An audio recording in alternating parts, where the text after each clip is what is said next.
Welcome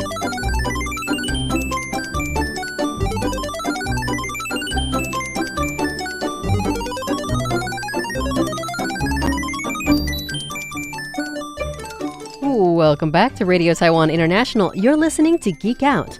What's your cup of tea, tickles your fancy, or floats your boat? Join us as we share passions from people in Taiwan and around the world. I'm your host, Michelle Chang, and today in the studio we have back Amanda Stevens. Hello. We are me. unofficial co-hosts of each other's shows. Yes, thank you. I almost said it this time, but I felt bad announcing it on your show. Oh, no, I did not feel bad announcing it on my show. No, absolutely. It's true. So please tell us, what are we geeking out about today? Today, listeners, we're geeking out about something that I've remembered I loved and that Michelle has just discovered she loved. And that is, I just looked it up, Regency romance. This started because we have group chat and I was like, you guys... Okay, my peers have pressured me into watching Bridgerton. And good on them. They should have. Right? Bridgerton, if listeners are not aware, is a show on Netflix, which is a Regency romance, kind of like a faux Victorian era situation. You know what? I'm going to even look up when Regency is, because that would be helpful. But, it's such drama, and it's well written and well shot, so. But yes, Regency romance. The Regency era was a political period from 1811 to 1820 in England. Okay. Just imagine the early 1800s England. That's enough. Regency era, it's just kind of a general vibe of the shows. Most of them do not reference any kind of date, but it's the culture of that time. Right. Now, why that's important, though, is because the drama in almost every Regency, especially Regency romance, but probably in most Regency books, is who is going to get married to who, particularly because that is how you can keep your wealth in the family or you lose it. And for women, it's the only way that you can attain wealth. However, at that time period, there were a lot of women who were struggling with the ability to be independent, choose their own spouse, and then what you could do for the good of your family. So because of that, and that's stuff that you see kind of reflected, but to varying degrees. Right. The reason I like it is because I read Jane Austen. So have you seen Pride and Prejudice? Yes. I think the majority of people have either seen or read Pride and Prejudice. It's so good. Pride and Prejudice. It's so good. It is really good. And it's unexpectedly good. I actually haven't seen the movie, though. So I'm dying to see the movie. It's not a spoiler-free show. This is not a spoiler-free show. So bear that in mind as you continue to listen. You're going to spoil the heck out of these. But actually, I would encourage you, if you feel like you have been intimidated about either of these shows, I would actually encourage you to listen to this. Yeah. And here's why. Because I actually didn't read a lot of Jane Austen. I'm an English major, and I was a writing major, but I had to take a lot of reading classes. Right. In doing so, I was recommended multiple times to read Jane Austen by people who knew me quite well. And I resisted for a myriad of different reasons, but mostly because I thought that I would not find it as relatable as people told me I would. And the short end of that is that I was really wrong. And while it is couched, if you do choose to ever engage with Jane Austen as written, I still encourage it. It is couched in older language, which can sometimes make it parsing through it a little bit difficult. Yeah. I advocate audiobooks for this exact reason. But the characters, I was telling you this upstairs, the characters in the movie and in the book are very real people that you know that are good and bad for very realistic reasons. In the novel Pride and Prejudice, the main character, Elizabeth, alternately called Lizzie, Eliza, like so many other normal nicknames, her sisters pull a dine and dash on her. The first thing that Mr. Darcy says is to call her mid while she's one seat over. There's a relative who is just kind of cringe, but he's not so bad that you could actually get angry at him, but he's a total nice guy. But not in a way that you could actually get mad at him for. He just sucks. And it's just a lot of people who feel very realistically annoying or good or familiar. And you could probably place them in your life. Oh, totally. And that is kind of the fun of reading about it, is that it's all about these people's day-to-day lives, relationships, and the struggles that you have while trying to find a place in them. So if you have been intimidated by those, you should listen to this and listen to the spoilers and see if that doesn't make this more engaging or more appealing to you. Yeah. Well, Amanda actually hasn't seen Bridgerton. I'm dying to do it, but I'm really bad at watching TV shows, and I need to sit down and do it. And in the moment, I'm going through Austen books again. I read, like, during COVID, But I I read love all of them. rereading. I read all of them on Yes. audiobook, and they're like 11-hour, 10-hour books. Well, it was during COVID also. I so, was you know. chewing through these things. Oh my God.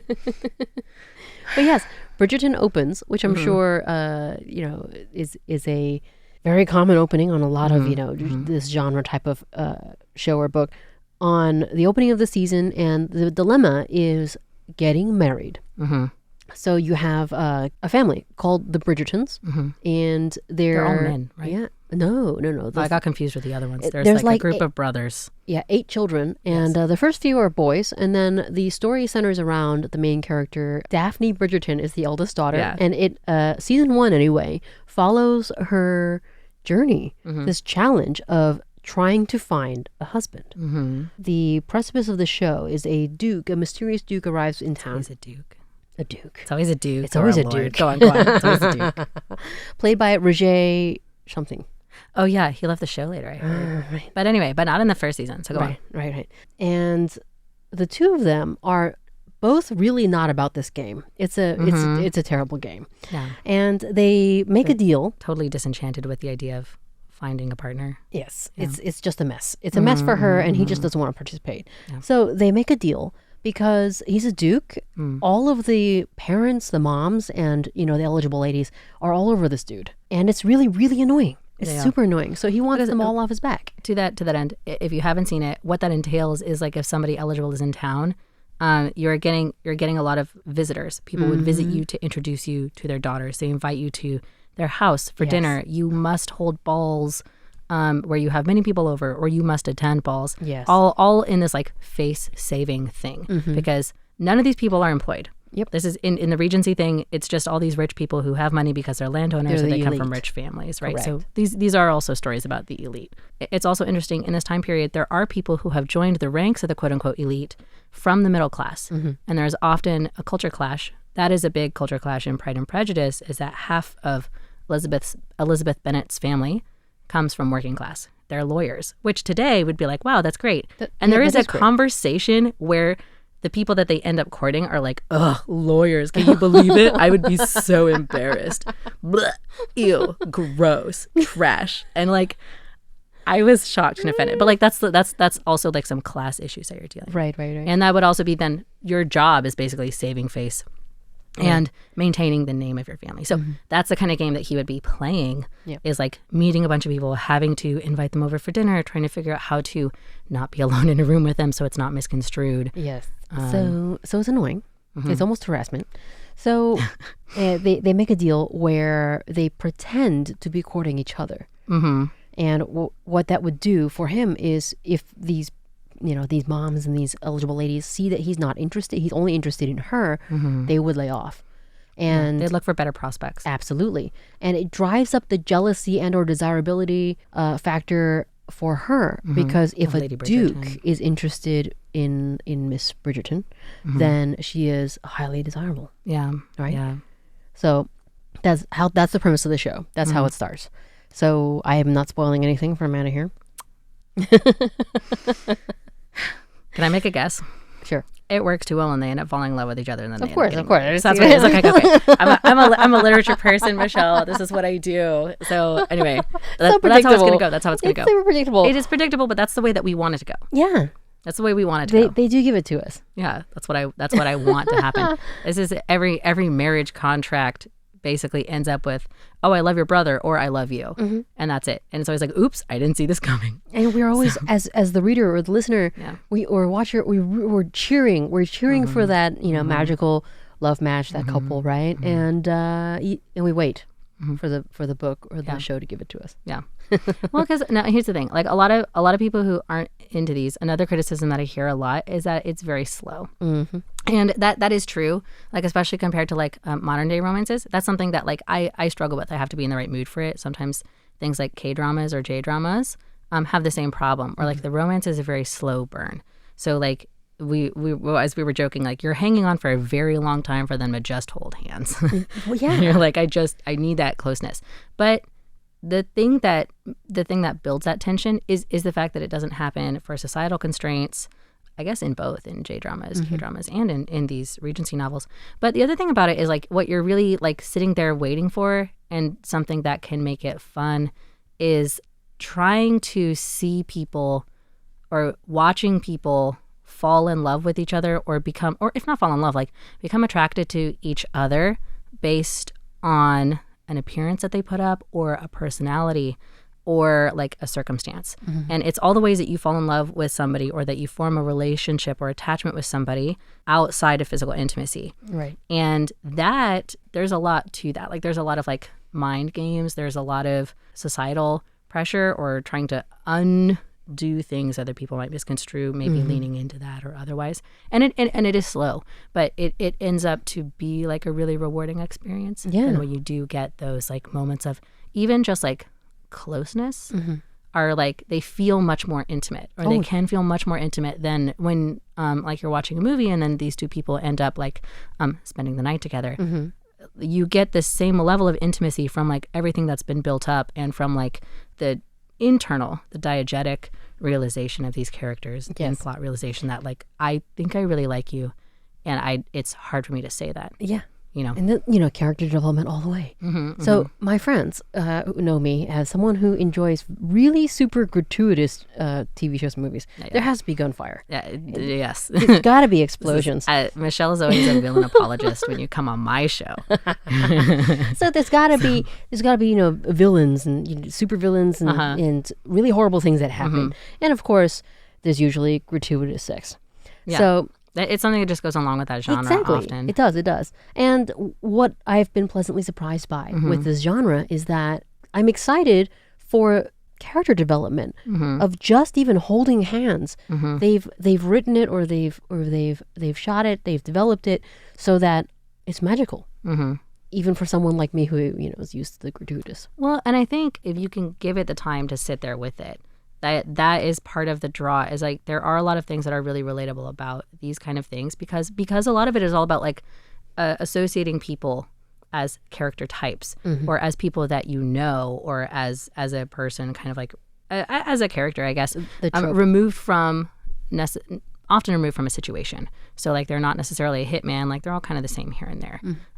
And so you can find moments of relatability in a lot of them. And you can find a lot of like direct analogs to a lot of things that happen, because it's all interpersonal drama. And I think that's something everybody can relate to. To do another like example, in Pride and Prejudice, there's a character who ends up being an antagonist. His name is Mr. Wickham. The first time I read the book, I didn't know who he was. The second time I was reading the book with my boyfriend, he comes on and he was introducing himself. I heard him introducing himself and spinning a tale to the main character, Elizabeth. And the second time, when I actually know who he is, my jaw literally dropped, because it's like, he is totally taking control of a narrative that is not his, to paint other people as the bad guy explicitly when they've left town, so that when they come back, they won't believe all the true stories about what Mr. Wickham has done, but they're going to instead just believe like, oh, that person just doesn't like them because they just suck. They're just unlikable. Blah, blah, blah, blah. So he's sitting here like, I'm a victim, and that meant I was so poorly used, and I just don't know what could have happened. And my jaw was literally on the floor, because it is flowery language, but it's like, somebody who's done that, or you've seen something where that's happened, or when someone's like, oh, well, they told me it was this way, and you're like, that's not what happened. That's not even close to the truth. And it's moments like that where it's like, obviously, I've never been in a situation where, like, in this situation, somebody tried to steal my family inheritance or, like, run off with my youngest sister. But I have been in a situation where somebody has spun a yarn in a way that is absolutely not the truth to make me or my friends look really bad. Right. We all know some manipulative who's done that before. That's it. And so I think, to me at least, like, that's a big draw of this, is like kind of the low stakes, high stakes is one way that I say it. The stakes are low, but in world, they're very high, because it is like, this is how these people make or break their livelihood. Exactly. Especially because a lot of them don't have jobs or they don't have marketable skills. And for women, I think, and this is a problem that comes up on Bridgerton, it's also a problem that like Jane Austen's characters wrestle with that they can't solve necessarily. They often, these ladies at least, they're different from the working class because they are not taught skills to be able to like have a real job. Right. So their skills are how to keep up a house or how to raise a family or how to do all these other things. And so if they don't marry up or at least marry equally, they're stuck because there is no divorce. There's no divorce. You're stuck in that situation for the rest of your life. You're stuck with that husband. You're stuck with that house. You're stuck with that income. And the income is whatever your husband receives and then chooses to share with you. So it is something that is annoying, but you have to take seriously. You don't really have a lot of other societal options for this specific class. Of course. Right. And it's really interesting to see how these ladies think of ways to still have control of their lives. Right. Well, and it is fun because, like, I guess the way to say it is, like, having said that, none or very few of the characters really do ever feel powerless in the stories that I've read. And there have been situations outside of their control. After we read Pride and Prejudice, Jared and I were talking about how, ironically, it is kind of a story about a man who solves all of a woman's problems. However, the reason it doesn't read that way is because Mr. Darcy is the cause of basically all of her problems. He first causes the problems, and then she calls him out on it and is like, hey, how come you're such a jerk? You ruined my life because you suck. You have a terrible personality, and you also ruined my sister's life. And he gets mad, and then he's like, okay, well, fair. So I'll go fix it and then see if you'll like me after that. And throughout it, like, they are in different situations and in different genres, right? But they are surrounded by people who want what's best for them to varying degrees. And you see them grappling with how they are able to take power and control of their lives. Right. So there's another character in Pride and Prejudice who's a friend of Elizabeth's who marries that, like, annoying guy. I don't remember if I mentioned it here, but there's this guy who's like a professional annoyance. We all have one of those too. Yes, yeah. But the reason she marries him is because she realizes, like, this is probably one of the best offers I'm going to get, and he does make a lot of money, and he does have a nice house, and, like, he's annoying, but that's it. I'm okay with that. Right? Like, I can live with that. And she ends up in a pretty happy situation, if, like, with a low level of annoyance, but it's a situation that she feels like she's selected for herself, and she is happy in. So she's got a house that she likes. She's got where she can invite friends over, where she can make a life for herself, where she can do work that she seems to enjoy and still visit her family and the other people who are close to her. And so for her, that's what it meant to take control of her life. She didn't necessarily, like, negotiate to get this guy's attention, but upon reflection, she was like, this is my opportunity. So this is what I'm going to take for it. And you see it really play out for her. And then there are other characters who, like, to varying degrees, continue to do things like that. But the people don't feel powerless, even in these situations, even as they kind of struggle with what that power looks like to them. Right. And I use the word power, which kind of feels manipulative, but, in the same way as, like, how much you are able to control your own life. Yes, that's I think one of the main themes that runs through this genre.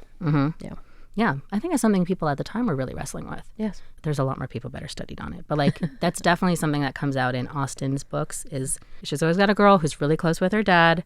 She's very smart. She's very charming. She's very witty. She's often somewhat underappreciated by a lot of the people that she encounters.